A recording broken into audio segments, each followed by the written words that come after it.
So here we have a very realistic diagram of a coral reef. Up here, this little guy is living on a shallow reef. Up here, the water is really warm. The waves have a lot of energy and are hitting him hard, and he's very close to the sources of pollution.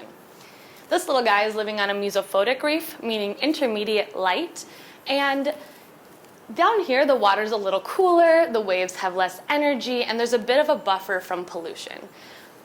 And so this guy up here is unhappy, meaning he won't be able to provide critical habitat for coastal organisms and shoreline protection that a healthy coral would. So this brings me to the deep reef refugia hypothesis. The idea is that these deeper mesophotic corals will be able to withstand their threats better and potentially support and repopulate shallow coral communities, which would allow corals to persist despite their threats. And so the issue is that these deeper corals are hard to get to, so we don't know that much about them. We don't know if these corals reproduce as well as their shallow counterparts. And so this guy might be happy, but if he can't reproduce, he won't contribute to the future of coral reefs. And so that's what we wanted to find out. Do these mesophotic corals reproduce well? So our colleagues in Bermuda collected corals from 55 to 60 meters. She collected Montastria cavernosa, which is a broadcast spawner, meaning male and female corals release gametes into the water where they're fertilized externally. She also collected madrasis, which is a brooder, meaning one coral releases sperm, which enters into another coral where eggs are fertilized internally, and these corals are hermaphrodites. So you might be wondering, why does it matter that they have reproductive modes, different ones? And ultimately, different modes have different benefits.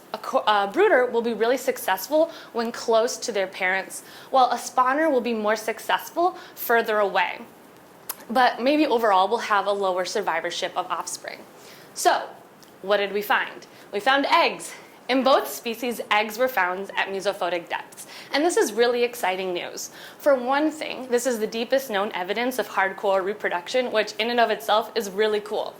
And it's also evidence that supports the deep reef refugia hypothesis. So these corals in Bermuda might be acting as a refuge for shallow coral reefs.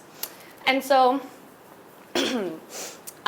this is really exciting news, but it's good to keep in mind that this is one piece of a larger puzzle, two species in one location, and we don't know how this story might play out in corals such as those in the Gulf of Mexico, closer to where we are. But it's important work if we want to make effective decisions for coral restoration and know the future of coral reefs. Thank you.